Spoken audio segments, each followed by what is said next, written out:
I believe we're living in the golden age of running shoes.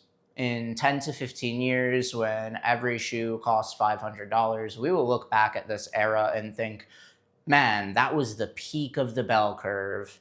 Started in around 2017 with the introduction of super foams and plates into racing shoes. And then it all fell apart in 2030 when the factories in China exploded into a pile of nuclear waste.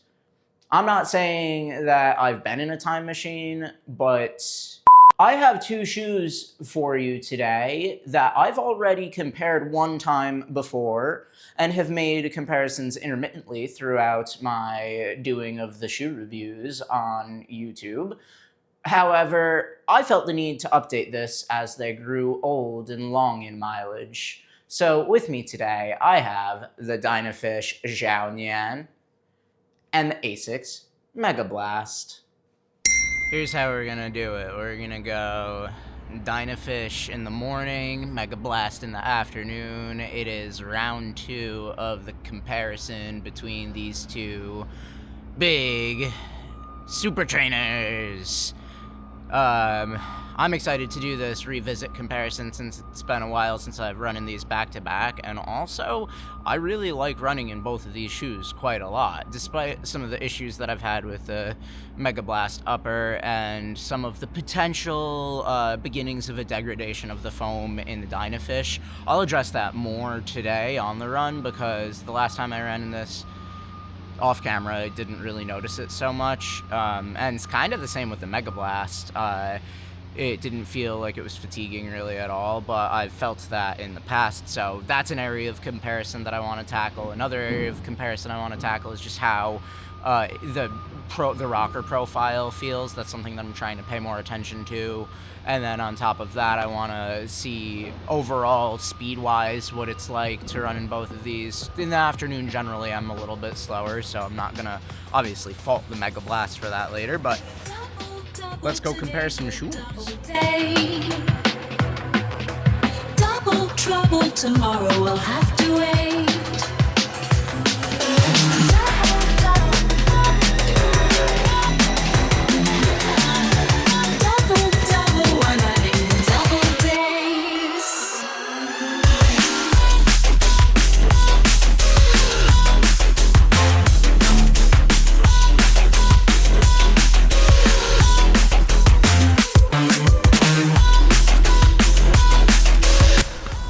First observation today in the XiaoNian is that I do think the foam has compressed a little bit over time. It is not quite as bouncy as it was at the outset, but what hasn't changed is this rocker. It still carries me through my stride extremely well, and it's one of those autopilot shoes for me where I don't have to think about where my feet are going. I just get out the door and go. It's like a don't even bother looking at your watch type of shoe. Just go run.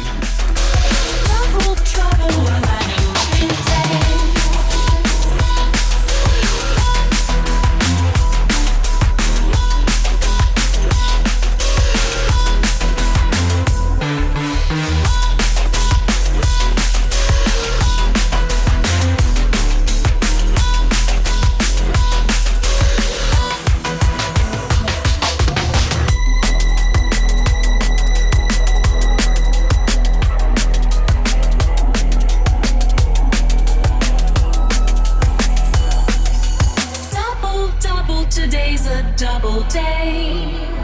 I feel like the XiaoNian has much more daily trainer characteristics about it, where it does feel, over time, it has felt increasingly normal.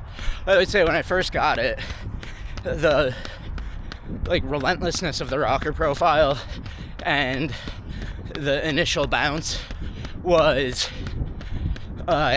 very exciting, and I was doing a lot of comparison to the Evo SL at the time, and it's something that, like, the Evo SL is a daily trainer, and this is something that primarily fixes everything about the Evo SL. So, like, the rear geometry is smoother. I think the forefoot rocker is just a little nicer to roll off from. The foam is a little softer, and I feel like it's a little more explosive than the Evo SL. Probably even still. And so the main comp for this being a daily trainer, that's sort of where I placed it in my mind. The Megablast feels a little confused, almost. It's like this max stack super trainer, but it's also a rocket ship. It's like super fast. So I don't know. More thoughts on that later. Double, today's a double day. Double trouble, tomorrow we'll have to wait. Double, tomorrow we'll have to wait for a double. This is some of the best that I've felt in like 2 weeks, probably. I am just cruising along, but I think it's mainly that I'm not as sick as I was. Still a little in recovery mode, and my legs aren't perfect. I still have a massive bruise from where I fell down, but the body is repairing, and that's a really welcome thing right now.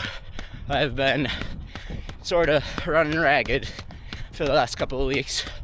I'm sure it has something to do with the shoes that I'm feeling so nice right now, but I can't credit them that exactly.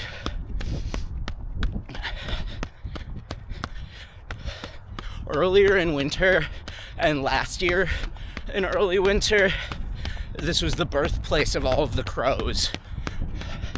Or maybe it was fall, I don't remember, but this is a golf course, and after a certain time of year, people stop golfing, or at least not in the middle of the day on a Wednesday are they golfing. And yeah, the crows take up residence here, and it's like all of the trees over here, all of those, like, infested, complete crow domination.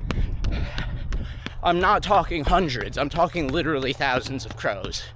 So it's a little disappointing that they're not here today. That's kind of why I came down here. But it's still a really pretty place to run when there's no golf balls flying at you. Running double day. You know what? I'm feeling really good today. And I bet you this is gonna carry into the afternoon, despite the fatigue I'll be feeling later on. I just have been really locked in to this run, and I've had this before, primarily from injuries, but also from illnesses, where I could feel my body emerging from whatever it was coping with. And today it's like, it is like that emergence.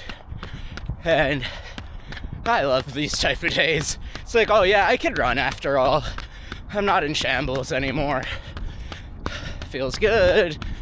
Something I'm about to recommend. I'm gonna recommend really strongly that everybody try at least once, maybe per month, maybe even per week, but go for an entire run without looking at your pace.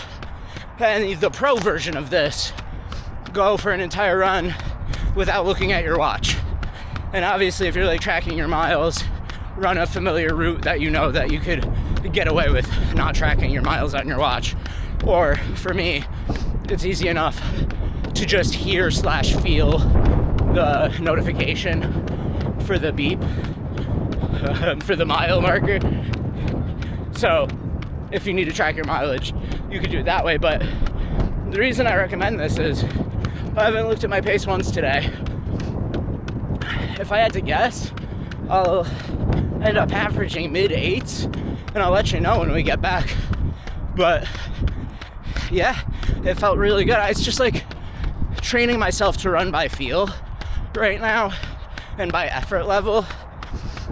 and nothing that I've done today has been too difficult.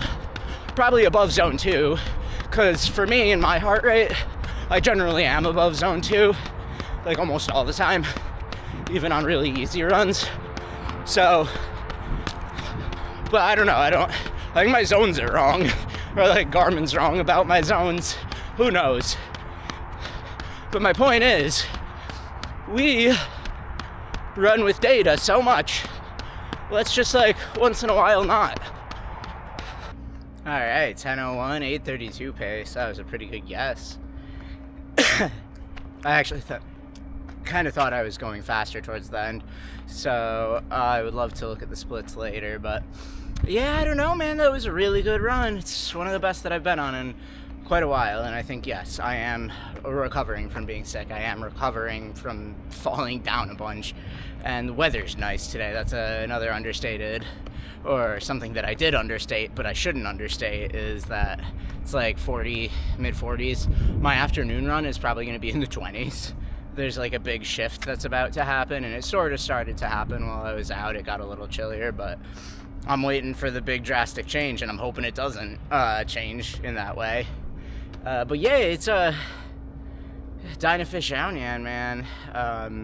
I kind of turned off my shoe tube brain towards the end of that run. Like, even the last 3 miles, I wasn't really thinking about the shoes too much. But what I did think about the shoes is that I think the Dynafish relies more on the geometry to sustain a higher pace, or a faster pace, and the Megablast relies more on the foam. This is something I knew already, but it was even more apparent today, where I do think that this foam has compressed quite a bit. Maybe not quite a bit, but at least a little, at least some. And but the shoe itself didn't feel all that different to me. Like, standing here, I think that the foam is a little flatter than it used to be, but the run, especially when I got up to, I mean, I didn't really look at the paces, but what was probably my average pace for today, or what was my average pace and what I was probably running at the time that I felt this way, was at around 8:30 pace. It just sort of disappeared. It disappeared on foot. It stopped being anything. It was just a means to an end, which was to sustain a rhythmic, hypnotic, meditative run. And man, it's not often that I get those runs. I'm generally doing something, whether it's recording video or suffering or, like, I don't know, just being distracted by the anxieties of the global geopolitical landscape of 2026, or like falling down a bunch. That's a thing that I like to do. So it's nice when I get a hypnotic run, a meditative run like today's was. So I'll be back in the afternoon with a little Megablast segment. So yeah, see you soon. Even for how good I feel right now, I can't believe I was doing 100-mile weeks over the end of fall leading into my marathon. I'm like, even sitting around 70 or so, I'm exhausted, and I'm looking forward to this second run of the day in the Asics Megablast, but oh boy, am I a little tired. So, yeah, let's go.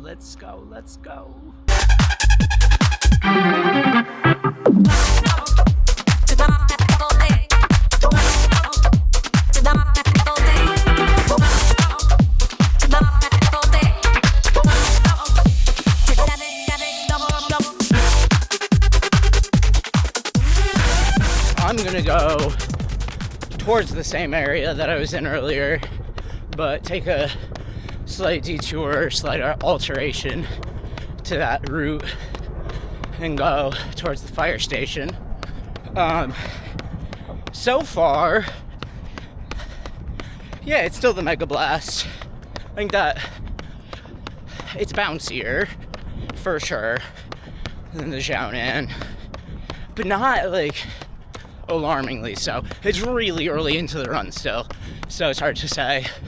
I'm also definitely a lot more tired than I was this morning, which is to be expected. the biggest, like, in-your-face gripe about this shoe is the narrowness. That's what I notice every time I put it on, and like the overall upper comfort is not great. And I think that's probably just tied to the narrowness. And if I were to go a half size up, which granted, like, I've been doing lately, from a 9.5 to a 10, this is a 9.5. I don't know if it would solve it. I think it would be too long at that point, because these are a little long, in my opinion. And not in a bad way for a 9.5, but for like a 10, it would be on the verge of being too long, and you wouldn't be landing on the right spot of the shoe. Feels like the Megablast though.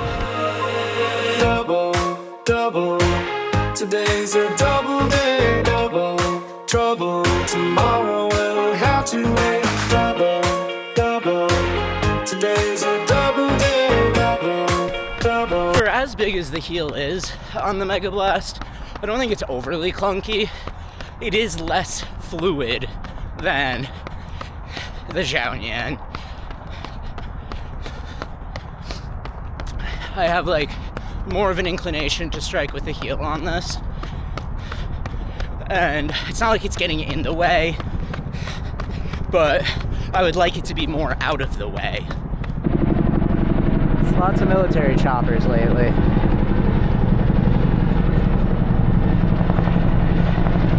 Wonder where they're going. I'm going that way. The airport's over there. That's where they're going, of course. Maybe. One thing that's clear to me is that I have two of the best shoes on the market, and they both do very similar things. I'm still locked in right now. Like, I guess it's carrying over from the morning run. Don't know how fast I'm going. If I had to guess, I would still say 8:30s. I'm keeping with the theme of not checking my watch throughout this afternoon run, and it's going well, and I'm just locked in, just bouncing along. I'm gonna show you something that you'll find interesting over on the other side of the river. That's the golf course I was running on earlier. I'm parallel to it right now. I don't know if you guys ever notice things like that on your runs, where weird geographic parallels and symmetries are really nice to run into. Hi! You look upset, buddy. It's okay. That guy looked mad. Before I get home and look at my watch, I'd like to amend my previous guess to 8:15 pace on average throughout. And one of two things is going on here. Either I've been running slightly faster than in the morning, or I'm just that much more tired and it feels like I put in that much more work. We'll find out in about a mile. 10 miles, 8:20 pace. I was pretty darn close both times. First time I was spot on, I was like 8:30s, and it was 8:32. This time, I thought it was a little quicker than it actually was. But that was another really good run. I feel like I needed today. I needed today and a day like today to buoy my spirits and get me back into the swing of training. Megablast felt like the Megablast the whole time. I did actually notice at around mile 7 or 8 that there was a little bit of fatigue in the foam, but not as much as the previous few times that I had said a couple weeks ago.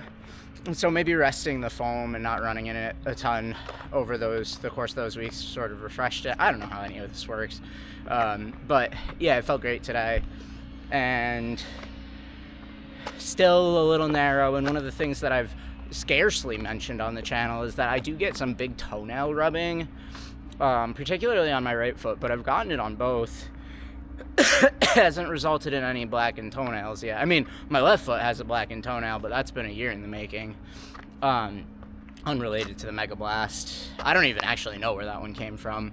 It was black from my first ever marathon, and then I don't think it ever fully healed. I think I kept bruising it. Whatever.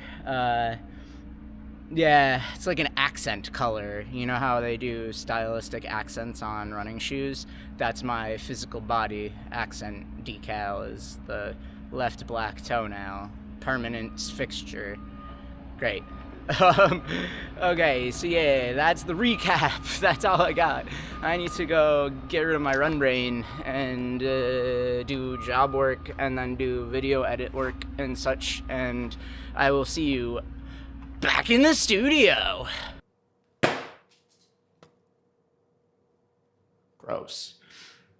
All right, everybody, that was quite a double day. It was a 20-mile double, 10 in the Dynafish, 10 in the Megablast, and I feel great. I feel like I'm back to form. Both runs were fantastic. Both runs were on the daily side of speed, not too fast, not too slow. Total Goldilocks situation that I had going on. And the purpose of today, I was in bed last night thinking about ideas for ShoeTube, and I was like, I really just want to run in the Dynafish, and I kind of also want to run in the Megablast, and I was like, wait, I haven't really compared these since I've been running in them past 100 miles. I think that my initial comparison was a long time ago. I don't remember exactly when, but these both now have about 200 miles on them. I'm going to talk about each of the shoes a little bit and go from there. So Dynafish XiaoNian is super trainer, is 41 heel, is 6 mil drop, is sort of TPEE compound that's nice and soft, a lot softer than Light Strike Pro. And it's got an upper, it has a weirdly long eyelet chain. I'm not gonna harp on about it. The Megablast, y'all know the Megablast, it's 44, whatever it is in the heel, like 44 or 45 in the heel, 8mm drop. Not the best upper, race laces, and so much else can be said about it. The foam is a TPU, which is great. So those are the two shoes. About my history in these two shoes, I have a ton of mileage on both of them. The Dynafish, while it is only at about 193 miles after today in running mileage, I also walked across Italy with this not too long ago, a couple months ago. Really, it was only a month and a half ago. It's pretty crazy to think about. And I put at a minimum 50 walking miles on this because I had with me the XiaoNian and the Metaspeed Edge Tokyo, and I didn't walk in that, obviously. So this was just my everyday walking shoe, also my running shoe while I was over there. That's how much respect that I treat this with, and that's how much of a trainer, a reliable trainer, and a reliable walking shoe that it is. So though that all goes to say that this is probably cumulatively over 250 miles, because I'm being very generous with that 50 walking miles. It was probably closer to 70, but in that range. Megablast, I don't know what it is after today, but it's probably about 250. So both of these have the same amount of mileage on them, roughly. The Megablast solid running, this would not be very comfortable to walk in at all. And that's due to the upper. So likes and dislikes about each of these. Really quick, the first thing that I think that I should do is do dislikes, because I like a lot more of in both of these shoes than I dislike in either of them. So for the XiaoNian, things that I dislike, the laces, they're dumb, they're bad, dumb and bad laces, fixed laces, don't do that again. All brands, just every single brand, no spaghetti angel hair pasta laces from here on out. I made I don't even know if I'm going to release this, but I made a grievances and wish list video in which I just same sentiment is being repeated there. So I don't like the laces, but they actually don't matter in this. Like, I've not even had anything close to an issue with it. I like to complain. The other thing that I don't totally love is that the foam in this is starting to feel a little fatigued, a little flat. Just not the best compression set resistance in this compound. And I'm wondering if it's like the foaming process whatever. Like, I don't know how TPEEs can differ in their internal structure, uh, but this does not seem to have as much durability as one would expect from something like Light Strike Pro. Uh, so those are that's it. I don't have any other negatives for the XiaoNian. Megablast negatives. It's all upper concentrated with a small like potential maybe issue with the heel geometry, but the main thing, it's narrow. I don't think that going up half a size would resolve that because then it would be too long. Because it is relatively long for me, even in a 9.5. And I've been migrating all of my sizing up to 10. And probably most shoes should fit me in a 9.5. But I've just been finding 10s more reliably to fit me. Although the Puma Mag Max in a 9.5 worked well. So I'm really between sizes. But I don't think that going up half a size in the Megablast would solve it. If I were to ever get another pair of Megablasts, which is not outside the question, but it's pretty outside the question, I would go with a 10 next time. But the type of material on this upper, it's not flexible at all.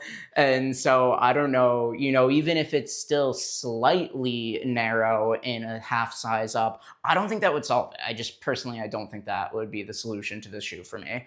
Or early on in the testing of it as well, I had lace bite that did go away. Like, conclusively don't have that happen with the Megablast anymore. But I do have to leave the shoe relatively loose for that not to happen. It's not perfect, but that's not the biggest complaint on this shoe. It's really the forefoot width that I'm not getting along with. The one minor thing on the heel geometry, I don't find it so bad. I really don't. I think it's fine. But I would like this chongus back here, this big counterweight. Why are we doing this? Do you, the human you that's watching this video right now, do you have like a pterodactyl spout coming out of the rear of your heel? Like, is this, why? What are we doing, running shoe companies? Like, I actually genuinely want to know the answer to that, because there must be a reason. Like, I mean, look at the leaked pictures or the official pictures of the Super Blast 3. I mean, if the 2 wasn't enough, it's just like a full golf club has been attached to the rear of a shoe. It does not, it's like pendulous, and I will stop ranting about it. I'm not going to stop ranting about it, because if you look at the XiaoNian and the heel geometry here, it does actually still extend past the heel, but they very wisely took a buzz saw and clipped it off. So yeah, don't know why that's going on with the Megablast, but frankly, I haven't found it to be really an issue at all. So I'm just complaining because I like to complain. Another durability note, so the foam is not holding up quite as well in the XiaoNian as it is in the Megablast. Interesting. Didn't really expect that, but I didn't really have an expectation there.